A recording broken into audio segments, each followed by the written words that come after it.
Hey everybody, this is Russ from Metro Game Core. Exciting video today. We're going to talk about Linux running on the Odin 2 devices. Now, these primarily just use Android up until today, but now that we can boot into Linux with the Snapdragon 8 Gen 2, we've got a lot of power. In fact, these are now the most powerful ARM-based handhelds that will run Linux out there. Now, we've seen this setup before, for example with the Retroid Pocket 5, which has the Snapdragon 865. Same thing, this can run ROCKNIX, which is a Linux-based operating system, so you can dual boot between Android as well as Linux. And the process is very similar for the Odin 2, but cranked up to 11, because this is multiple times more powerful than the Snapdragon 865.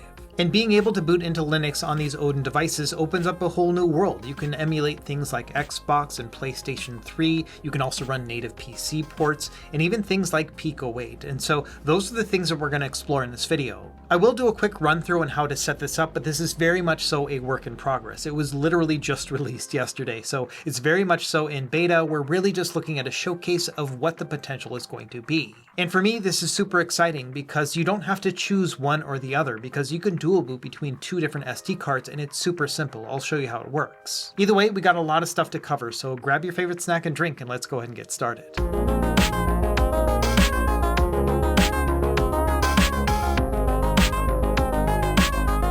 Now, before we jump into the tutorial part, let me tell you just kind of the state of this build right now. Number one, this only works on the regular Odin 2, so not the Mini or the Portal just yet. They do want to support it, but some of them don't have them to test with, or they also don't have the specific bootloader files that they need. AYN, the company, is definitely working with them on this. This is like a partnership deal, but at the same time, this is only going to be for the regular Odin 2, and that includes the base, Pro, and Max models of this one. Also keep in mind this is very much a work in progress, so I would say this is more of a tinkerer thing than an actual solution right now. Now thankfully installing ROCKNIX is not destructive. All you just need is an SD card to actually put it on, but it won't affect your Android build in any way. So you'll still have all your Android stuff, you can use your Android SD card. This is something separate and it won't affect the other. Now on the ROCKNIX wiki page, which I'll leave linked down below, they now have an Odin 2 section. And as of today, the website says that the first official release will be coming soon. It also mentions that if you want to get a test build, you can grab it from their Discord server. Now the team also maintains a separate website that has direct links to their most recent nightly builds. But as I'm making this video, the Odin 2 build is not listed on this website, but I'll still leave this page linked down below so you can check it later. For now, we're actually going to go to the Discord server. I'll leave a link to this as well. And then once you're inside, you'll want to go to the Dev Builds channel. From there, you should see a beta build of the Odin 2 version, which is going to say SM8550. And this post will include a Google Drive page, so you just have to go there and then download this image. It's going to be a little bit less than 2 gigabytes altogether.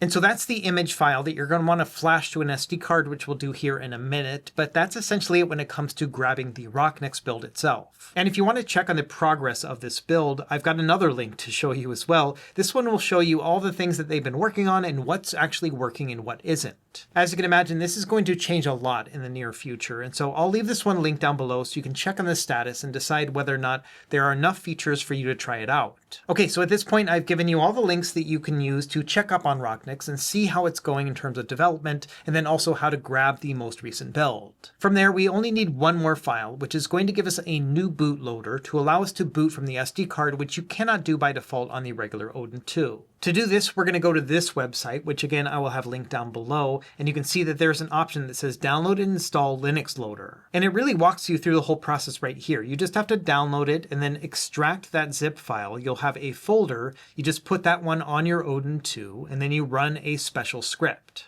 And this is the page where you'll find the latest LinuxLoader release, which is actually from last April. It's been around for a while. Either way, just download this 7-zip file, then extract it, and then grab the folder, and then put it on your Odin 2. So here I am with the Odin 2. Let me show you how it's set up once you've moved that folder over and what it looks like. So here within my files, you can see that just in my main Odin 2 section, I have this one folder called Odin2_custom_ABL. And really, that's all you have to do is just move it into the main Odin 2 folder on your device. Once you've done that, go into the system settings, then scroll all the way down until you find the Odin 2 settings. And once you're in here, scroll all the way down again until you find the option that says run script as root. Once you click on it, it's going to ask you to select a script. And from there, it's going to go into a file management window. And here's where you want to go to the main Odin 2 folder and find that folder we just added. So there it is right there, Odin 2 custom ABL. Open that one up. From there, you'll find a file that says backup in flash. That's the file that we actually want to run as root. Once you click on this, it's going to say, are you sure you want to do this? And you're going to say, yeah, man, I want to do it. You'll see a couple text things flash on the screen, and then it'll say the run script has completed. And even though it doesn't look like much has happened, it's actually now ready to go. You can now boot from an SD card. Now all we have to do is flash that ROCKNIX image that we just recently downloaded onto an SD card. So let's do that next. Now you can really use any size SD card that you want, but I would recommend 256 or maybe even 512 gigabytes, just because the files that you're probably going to want to play on ROCKNIX are going to be larger file sizes, things like PS3 and Xbox and PC ports. So you may want to just give yourself a lot of space to work with. And the app I recommend using to flash the microSD card is going to be Rufus. I'll leave a link to this down below as well. It's super simple to set up. Once you have the app running, in the device section, just make sure that you choose your microSD card. I'm using a 512 gigabyte card in this example. Below that, there's a button that says select. You can click on that, and then you want to choose the ROCKNIX image that we just downloaded. And really, that's all there is to it. So you can click on the start button, it's going to ask you to confirm, and then it'll flash the SD card. Okay, so here I am with just my regular Odin 2 that is running on Android. And so this is my typical setup here. I usually go into Emulation Station, and then I can play all my games here, which are running off of my microSD card, which has all been set up. I did a whole Odin 2 starter guide. I just kind of followed that, and that's how I have everything going. And then also here, I have got my 512 gigabyte card that I just flashed with ROCKNIX, and the whole setup process is very simple. Now, I've already gone through it offline, but I'll show you how it works just in a nutshell. All you really have to do is just change out the microSD card for the ROCKNIX one, and then restart your device, and that's it. You don't have to do any sort of special configuration. Now that we've run that script, essentially every time that we start the device up, it's going to check whether or not it has a special file on the SD card, and the ROCKNIX card has that file. So when it finds that file, like with the ROCKNIX card, it's going to boot directly into ROCKNIX. You don't have to do anything else. If you ever want to get back into Android, all you'd have to do is power the device off, then remove the ROCKNIX SD card, and then either put in your Android card or no card at all, and just start up the device.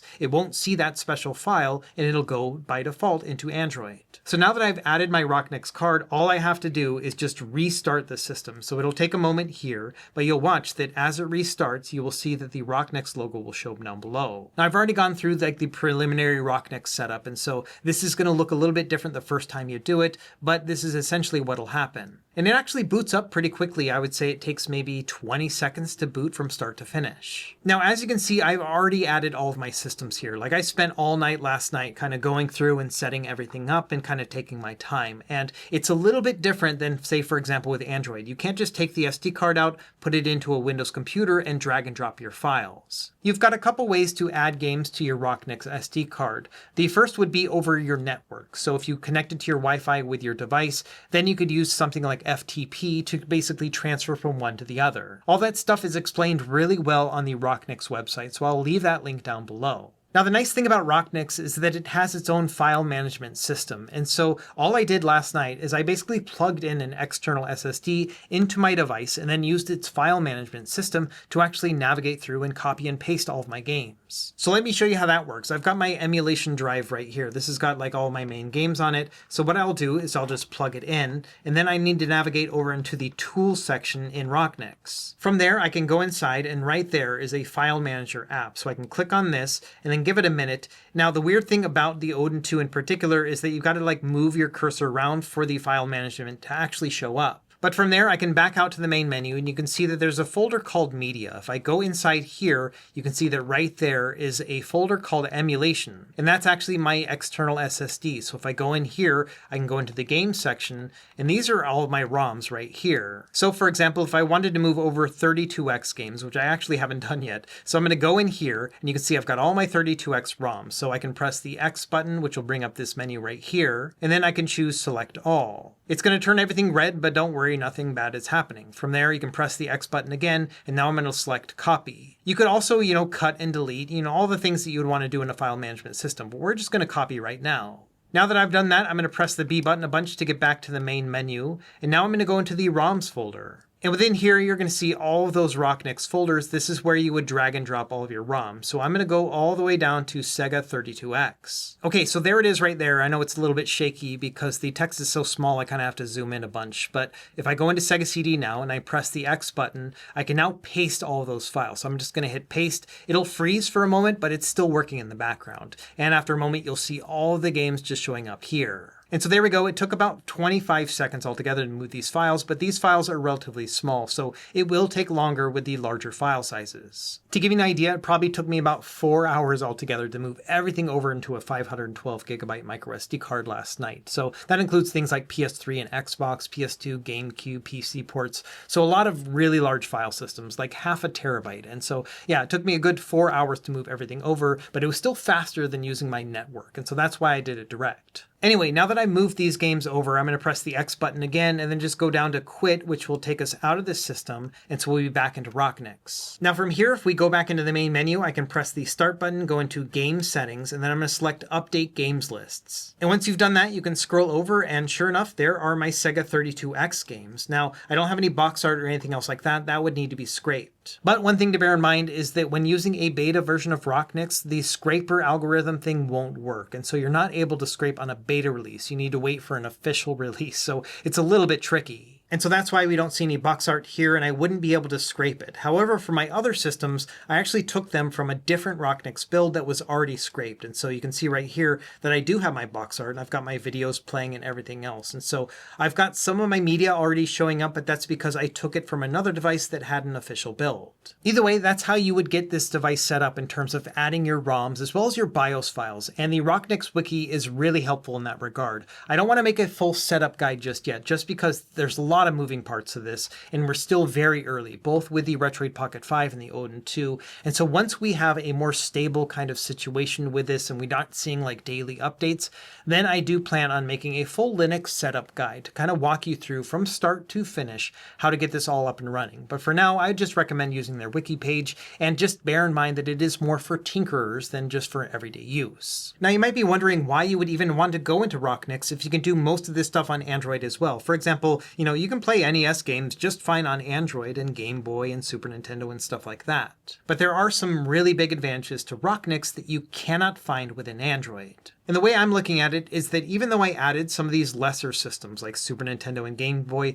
to my Linux build, it was really for testing. I plan on just playing these games via Android anyway. But there are some systems that work better on Linux than Android. For example, with Wii U, this is running the desktop version of CEMU as opposed to the Android version, which is very much so in beta. So I have found that more games will launch with this than they do in the Android release. Not everything, but many games will play really well. Another system that runs really well here is going to be PlayStation 3. This is a more stable desktop ARM version as opposed to the Android build that was released last week that is really, really janky. And so the PS3 is one of those situations where yes, the gameplay is quite a bit better here. Another system that doesn't work on Android is the original Xbox, which runs just fine here. Again, some performance issues. We're going to show all the performance stuff here later in the video, but it is super cool that it's running here and the performance is better than on the Retroid Pocket 5.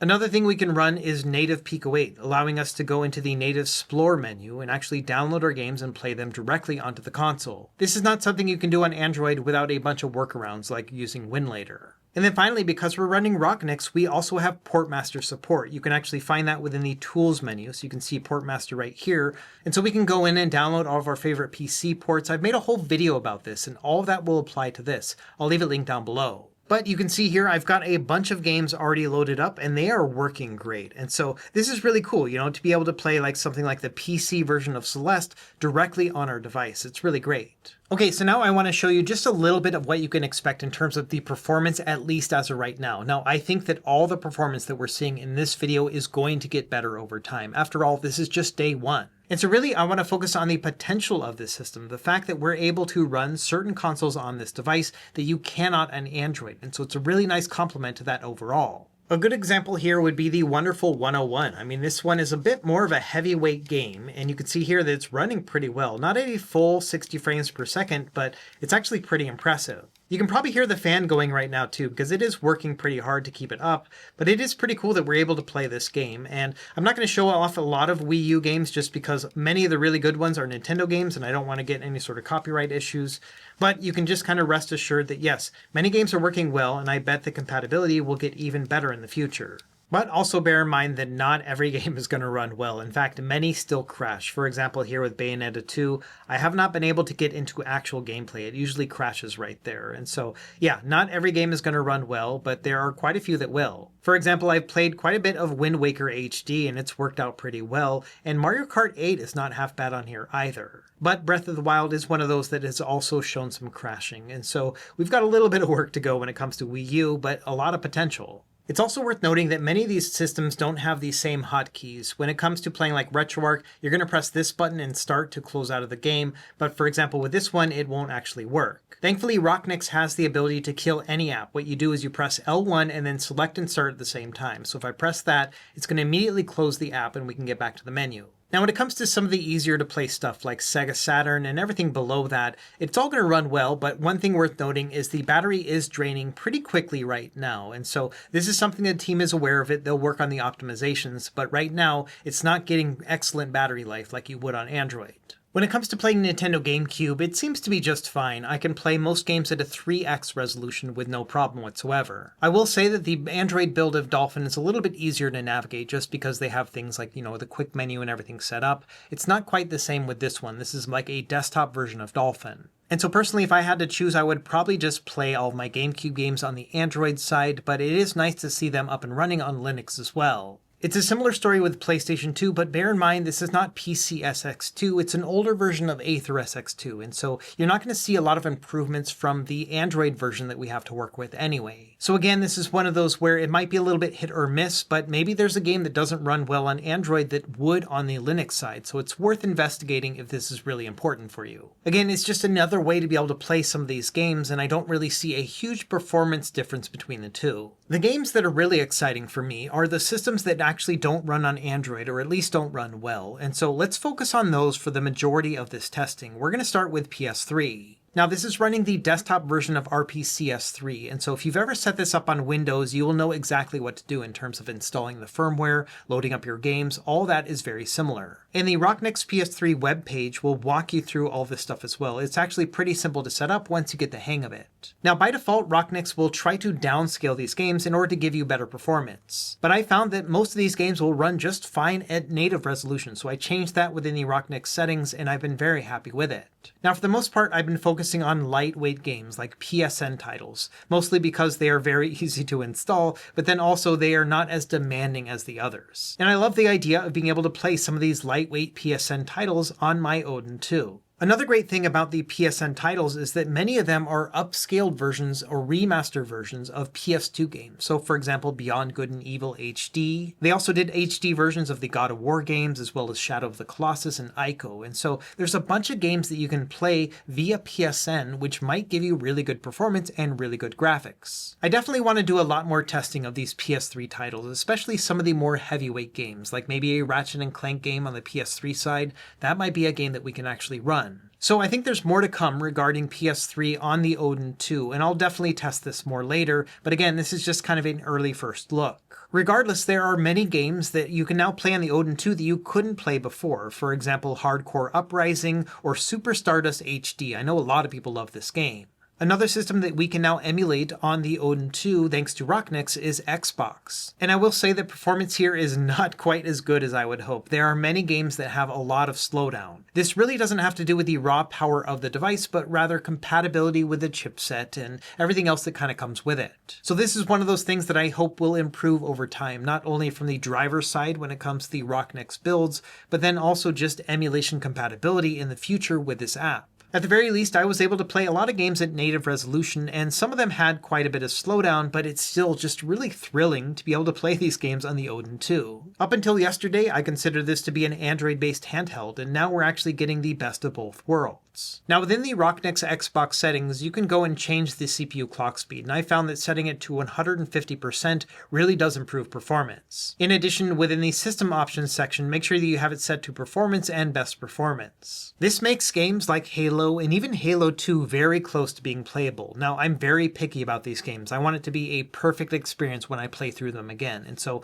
we're not quite there just yet, but if you squint your eyes just enough and really don't notice the lag as it comes through, you might find this playable. For me personally, I'm probably going to wait until we see better performance before I try to run through these games, but it's still, again, very cool that we can even do this on the Odin 2 in the first place. Other games like Jet Set Radio Future and Crazy Taxi 3 as well as Soul Calibur 2, all of these are very, very playable, to the point where I think that you could play through them as long as you don't find any bugs later on in the game. But there are quite a few that will have slowdown as well as glitches. For example, with Midtown Madness, this one is really choppy, and Panzer Dragoon Orta just isn't quite at full speed. So it will take some experimentation, but it is again just really cool that we're able to see this kind of emulation working on the Odin 2. Now, because we have ROCKNIX running on the Retroid Pocket 5, which is a weaker chipset, this one can also run Xbox games, but I've never really found any games to be playable in this entire setup. Now, with the Odin 2, it's a different story. There are plenty of games that are playable, and so that's one of the great things about having this more advanced chipset right here. I think it's awesome. And then finally, another big advantage is being able to play certain PC games via Portmaster directly on this device, and this is because we're running a Linux-based operating system. And honestly, Portmaster was made for a lot weaker devices than the Odin 2, which means that as long as it runs on Portmaster, it's going to run at full speed, no problem. And there are a ton of games available on Portmaster. Last time I checked, it was over 900 games. That includes games that are ready to run, which means you just install them directly from Portmaster and play them. But that also includes commercial games like the ones that I'm showing here. You have to grab your own Steam game files and move them over into the folder. But after that, yes, you'll be able to play these PC games directly on the Odin 2. Not only that, there is a community member who's been going through and using Box and Wine, which were other compatibility layers within ROCKNIX, to allow you to run other PC games that aren't specifically within Portmaster. These games are a little bit more complicated to set up, but there are quite a few that you can play, including like Cuphead and Ori and the Blind Forest, as well as Hollow Knight. I'll leave a link to this repository down below. It's definitely worth messing around with if you are the kind of person who likes to tinker. This is another thing that I'll show in my Linux guide when I actually put that together once ROCKNIX is a little bit more mature and stable on these platforms. Regardless, I find this super exciting. The fact that we have an entirely new option to be able to play on a device that just runs Android anyway, and so you can always just stick with the Android build and do all the things that we've been able to do for years in the Odin 2, but this is kind of breathing new life into the whole system. So the way I see it, I probably will continue to use Android for the most part on my Odin 2 devices, to be able to do like game streaming and be able to play my retro systems. All that stuff's going to work really well. And also on Android, I can do things like Switch emulation, which is not available within ROCKNIX. However, if I ever get a hankering to play a PC port, I can do that directly within ROCKNIX. Same thing with the PS3 and Xbox games. And so I'm definitely going to keep an eye out on ROCKNIX here in the future. And I think that it's really awesome that we just have the ability to use one or the other. I also love the fact that as soon as I boot up the device and I have the ROCKNIX card inside, it's just going to go directly into ROCKNIX. I don't have to press any special key combo like you have to on the Retroid Pocket 5.